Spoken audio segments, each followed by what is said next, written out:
What's up, guys? Now, we all know that Conor McGregor is going to be fighting Donald Cerrone on January 18 for UFC 246 in Las Vegas, Nevada. Nothing that really shocked us about any of that, but the only thing that kind of surprised us until we thought about it for a second is that the fight's going to be at welterweight, 170 pounds, which is where Donald Cerrone just came down from to fight Tony Ferguson and to fight Justin Gaethje, and Conor's moving up to 170 after fighting Khabib at 155 and Eddie Alvarez before 155.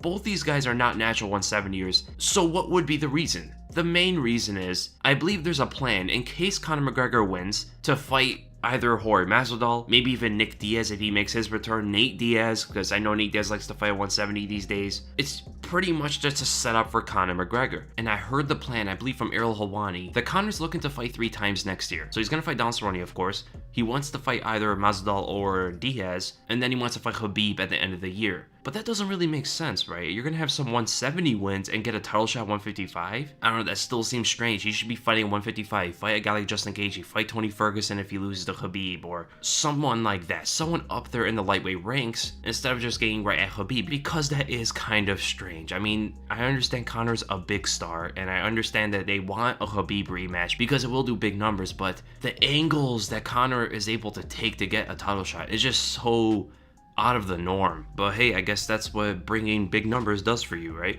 If Donald Cerrone wins, the Masvidal fight is probably not going to be on the tables, but the Diaz fight might be, because if Cerrone goes and beats a high-profile star in Conor McGregor, he's going to have some newfound fame, and they have history in the past. So there's things that make sense for a rematch from their first bout 8 years ago in 2011. And you could still tie the names of Nate Diaz to Conor McGregor to Donald Cerrone, etc., right? But the main plan is Conor McGregor wins, beats Donald Cerrone, which he's favored to do so, and I'm going to break that down in just a little bit. The most desired fight is going to be against Jorge Masvidal, who Jorge has even said that he wants to fight Conor McGregor, if he's up to it. And Conor has shown some expression in wanting to fight Jorge Masvidal, especially when Dana White came out and said that Jorge is just too big for Conor, and Conor kind of got triggered at that. But that's pretty much the narrative that's getting run with, and nobody likes to be in that kind of spot, especially a guy like Conor McGregor. He's not going to want to be in that kind of spotlight. And knowing that Jorge Masvidal is one of the biggest stars in the sport, it's a very good idea to eventually get that fight, but he needs a fight to get back into the swing of things. Conor McGregor has not won since 2016, and he has only fought once in the past 3 years.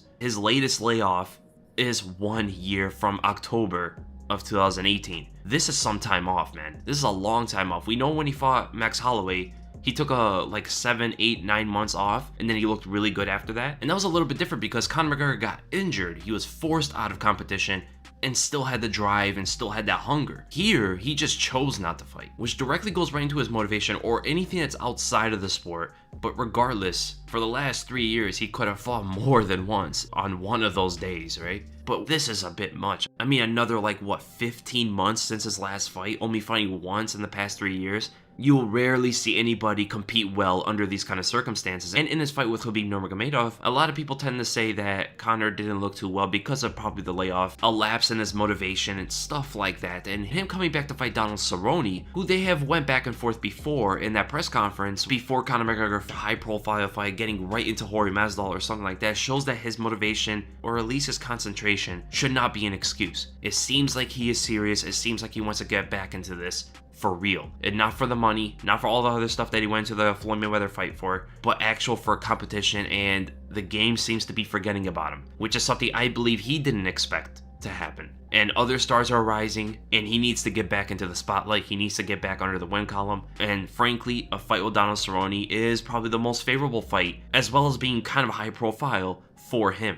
I mean, we're talking about Southpaw versus Orthodox here, and even though Cerrone is taller and he has a 73-inch reach, he does not punch long, he doesn't extend far, he kicks far, but his punches are very short. So Conor is going to be able to land that left hand, taking the outside foot, landing straight down the center. But the thing is, Cerrone does stand pretty tall, so taking the outside foot for Conor McGregor is not going to be as easy as some other opponents. Cerrone is very narrow, tall, and because of that, he could switch it to kicks very quickly. That switch kick to the head or even to the leg, which is going to be key for Donald Cerrone. Lead leg kicks are going to stifle Conor McGregor from taking the outside foot. And the right kick of Cerrone is going to be open to the body and to the head. The leg possibly, but Conor keeps a sideways stance so that knee is facing inward in case for a check. So body and head is going to be for the right leg, the left leg is going to be to the leg into the head, and also to stop Conor from moving to the outside. Here's the thing though, How did Cerrone get knocked out in his last fight? He attempted to box or throw punches at Justin Gaethje, right? Gaethje slipped on the outside of a left straight after Donald Cerrone pivoted for the angle, and he banged Cerrone with a hard right hook. You also have to know here that Cerrone switched into southpaw when he threw the left straight, and Justin Gaethje is orthodox, so they were in opposite stances. This is going to be mirrored with Conor in southpaw and Cerrone in orthodox. Cerrone's not going to be able to throw that first straight right and then switch into his left before Conor counters him. Conor will see that first right hand, stay in the pocket, slip on the outside, and hit him with a hard left hand. He's not going to move back first to see the long straight. He's going to see it once and counter him. If Justin Gaethje can get your timing that quickly and that precisely, what do you think Conor McGregor is going to do if he sees one right straight from Cerrone? They're in opposite stances, and what does Conor love to do? He loves to trap your lead hand with his right and force that right straight out of you. Slips on the outside of it and returns with a hard left so quickly. He's one of the best fighters in the UFC ever to perform this. And we have seen it be effective against Eddie Alvarez. Kind of with Jose Aldo. He forced that out of Jose Aldo, but I don't think he expected a left hook from Aldo to follow up. He saw the right straight and he was going to go and lean back and hit him with a left hand. That's why he got called by Aldo's left hook afterward. He tried it against Khabib Nurmagomedov, but Khabib has that wrestling, which is something Cerrone has as well. Khabib attempted, but shot under for the takedown immediately before the left hand even went through. It's a signature technique from Conor McGregor when he's fighting an orthodox fighter, and whenever Donald Cerrone likes to move forward and throw those straight punches, blitzing down, switching feet as he does it, extending and committing a little bit too much at times, he gets into trouble. And Conor is the last guy he wants to attempt this kind of thing on, because any of those straight punches will get countered immediately. I'm going to call it right now. If Cerrone throws one right straight like he usually does, Conor is going to counter him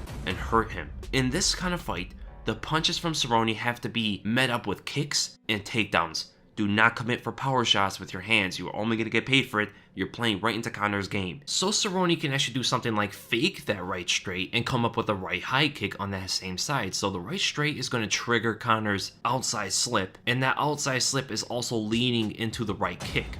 So fake the right, get him to lean, throw the right high kick. Something like that can work. And the other thing is, Cerrone can use jabs. He has a very precise and quick jab, but the fact that they're on opposite stances and Conor's going to constantly trap that lead hand, that jab is going to be very hard to be in play without Conor seeing it. To get around the lead hand of Conor when he's constantly trapping yours, it's going to be way too hard for a game plan to revolve around it. Nobody really kicks at Conor, and Cerrone might be the most versatile kicker that Conor's ever faced in his entire career. And Cerrone has recently developed this wrestling game, taking down the likes of Darren Till, Alexander Hernandez, Leon Edwards, Robbie Lawler, and even Tony Ferguson. To take down those guys, you have to have some really good time takedowns, and that is going to play a factor into this Conor McGregor fight as well. The striking, I believe Conor is going to win the most of it. He's faster than Cerrone, he punches harder than Cerrone, he has better timing than Cerrone, way better angles, way better footwork. The aspects of the stand-up, it just goes right into Conor McGregor's game. The only thing Cerrone has is the kicks, clinch work, very short strikes such as knees and elbows, and that's pretty much it. Maybe try to intercept Conor's angles. That's really it, man. The wrestling, the kicks have to be utilized by Cerrone. He doesn't want to throw too many knees because Conor's really good at getting in and out.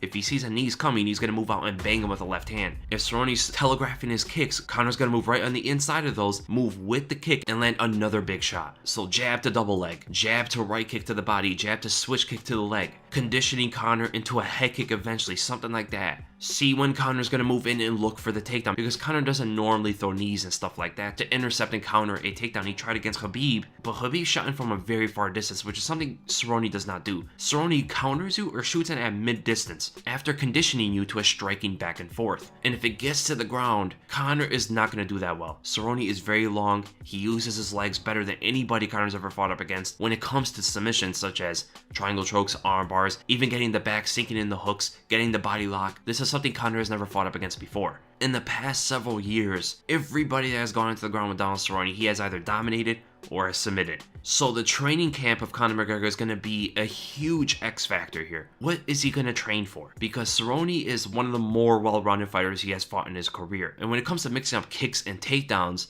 that is something Conor hasn't fought up against in his career yet. And the biggest thing is Conor's cardio. Coming off a 15-month layoff. How is his cardio going to be? I believe his cardio is going to hold up better than the Khabib fight, because Cerrone doesn't put that kind of pressure on you. He isn't as heavy on top if he takes you to the ground, and Cerrone gives you breathing space on the feet. That is very dangerous for Cerrone. and that is another reason why I think Conor McGregor is going to win this fight. My early prediction, I think Conor is going to win like 62% to 38 for Donald Cerrone. I do believe Conor is going to get a knockout. Cerrone's coming off 2 bad losses.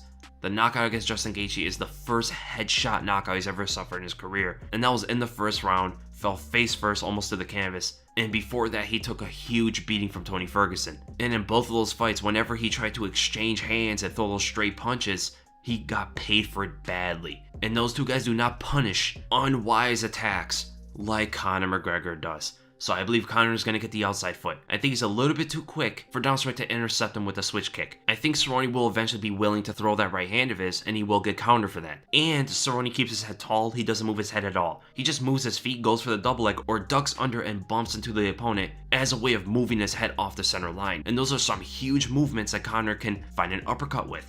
Find that left angle, bolo uppercut, and catch Cerrone again after he sees 1 or 2 of those. Conor reads very well, and if Cerrone keeps giving the same kind of looks, the same kind of defense, it's only going to make him pay. And I believe after the first round, actually, Cerrone's going to be more of a punching bag, sitting in the way of those left hands of Conor, and I believe it's going to be a late second round TKO for Conor McGregor, maybe even in the third round, because like I said before, even though Conor does gas out, you have to put some kind of pressure on him. Nate Diaz did that at the end of the second round. Khabib did that starting in the second round. Cerrone never does that. Cerrone likes to fight in the center of the cage, go tat for tat with each other, almost like a Muay Thai fight. And that is only going to give Conor more breathing space, more room to do things, more area to work with, and to get creative with. And the unorthodox approach with the creativity is only going to make Cerrone confused more as the fight progresses. So at the end of the day, I do think it's a good fight. It's a good fight, especially for Conor McGregor. It's a good way for Donald Cerrone to make some money, and it's a good way to get everybody back into the swing of things. So leave a comments below what you guys think about all this. What you guys think about the matchup? What you guys think about what is next for these two if they were to win or lose? For me, Conor is going to fight Jorge Masvidal if he wins. If he loses, maybe a trilogy with Nate Diaz. If Cerrone wins, he can negotiate for a Nate Diaz fight, but as we know of Donald Cerrone, he likes to just fight anybody, so it really doesn't matter for Cerrone. I would like to see him fight Nate Diaz. It depends who gets it first. I believe Conor will get it before Cerrone if Conor loses and Cerrone wins. So I believe Nate Diaz still has some cards left to play with, but if Donald Cerrone loses, again, it's just whoever.